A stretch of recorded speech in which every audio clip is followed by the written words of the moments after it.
यानंतर पुढचं सादरीकरण आहे अनघा बुरसे. संहितेचं शीर्षक आहे समास. अनघा बुरसे.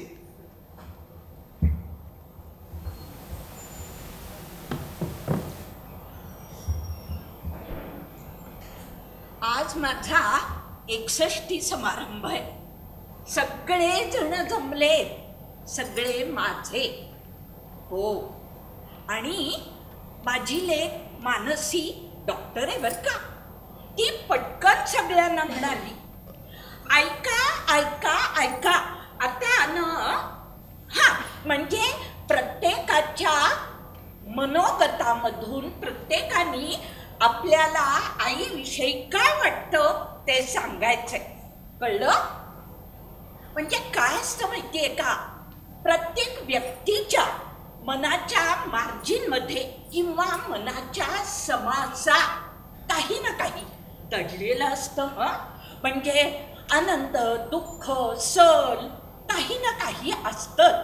तर आज प्रत्येकाने ते व्यक्त करायचंय. हे आजी पहिला मान तुझा, आणि मग बाबा तुम्ही. सासूबाई एकदम सरसावून बसल्या. अगं बाई मी का? बरं बरं बरं.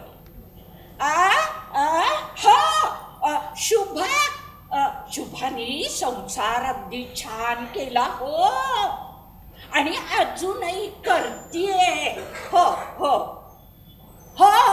आत्ता मारे तुम्ही सगळे जण तिच्या स्वयंपाकाचं कौतुक करताय, पण लग्न होऊन आली तेव्हा तिला काही येत नव्हतं.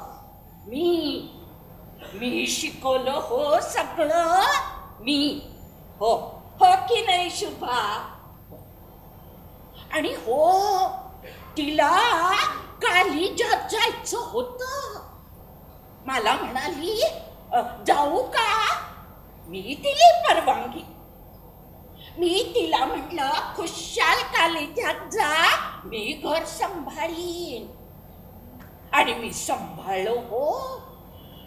हो, मी घर सांभाळलं म्हणून तिचं शिक्षण पूर्ण झालं.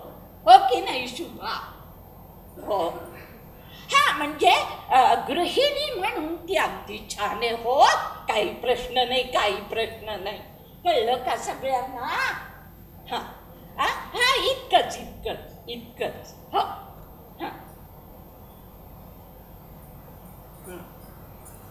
आता मी शुभाचा नवरा. म्हणजे शुभा बरोबर लग्न झालं, संसार उत्तम झाला, मुलं बाळं झाली, सगळं छान. पण शुभाच्या आधी मला एक स्थळ आलं होतं. पत्रिका जुळली, ते लोक मला परदेशी पाठवणार होते.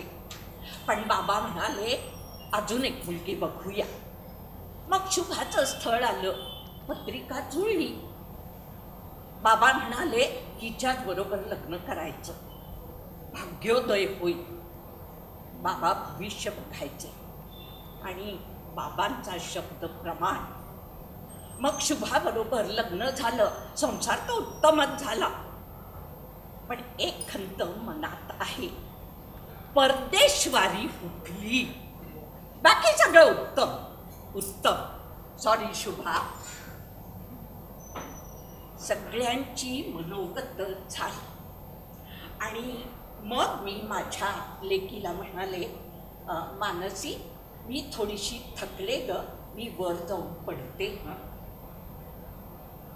आणि मी वर आले आणि माझ्या डोळ्यांचा बाण फुटला. मला भोकाड पसरून रडावंसं वाटत होतं, आणि माझा तो आवाज खालपर्यंत पोचावा, त्यांना कळावं.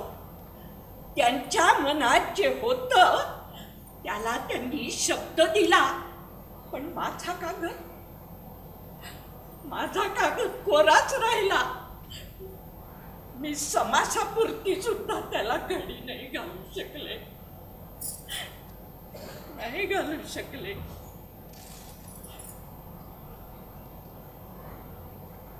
मी तुमच्यामध्ये विलीन झाले, पण विलीन होणं म्हणजे गुलाम होणं नव्हे, व्यक्तिमत्व हरवून बसणं नव्हे, हे मला दळभद्रीला कळलंच नाही.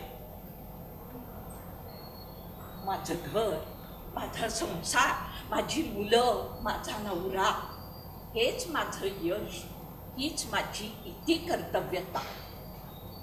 पण हे माझे शब्द तुमच्या दृष्टीने तुमचा तो जन्मसिद्ध हक्कच होता, म्हणून तर तुम्हाला माझ्या कष्टांची कधीच जाणीवच झाली नाही.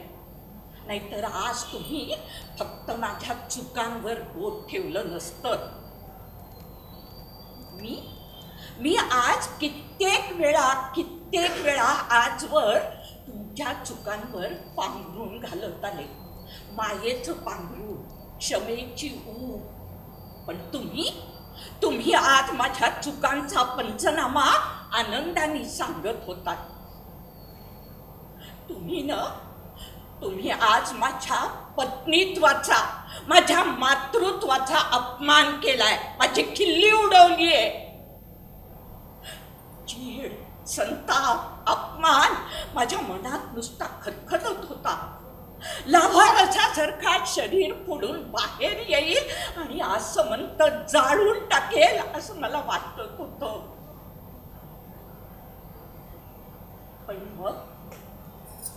मग मी 10 अंक मनात मोजले आणि मन शांत केले. पण मन असते उसळी मारून परत वर आलं. मला म्हणालं, शुभा, तू फक्त तू आहेस, एक स्वतंत्र अस्तित्व, एक स्वतंत्र माणूस. अगं आतापर्यंत सगळ्यांकरता जगलीस, पण तुझं काय? अगं प्रेमाला, मायेला, स्वाभिमानाची डूब हवी, विवेकाचा लगाम हवा, समतोल विचारांची झिलई हवी. अगं आपल्याच गुणांचं जोखड आपल्याच मानेवर बसू दिलं तर त्याचा फायदा इतरच घेतात आणि आपण बसतो पिचत ओझ्याखाली.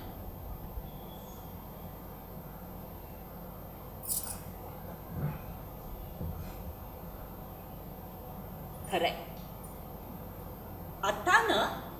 आता आरशासमोर मीच उभी आहे. शहाणं मन, समर्थ वाणी, डोळस डोळे, एक मुक्त स्त्री. आणि हो, आता माझा कागद अगदी कोरा आहे आणि कागदाच्या समासात मीच उभी आहे, ताठ मानेनी. खालच्या जिन्यावरून हास्याची एक लकेर माझ्याकडे आली.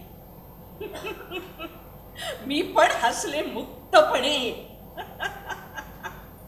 माझ्या माणसांनो, तुमच्या हास्यात झिंगा आहे, पण माझ्या हास्यात स्वातंत्र्याचे नगारे, स्वातंत्र्याचे नगारे.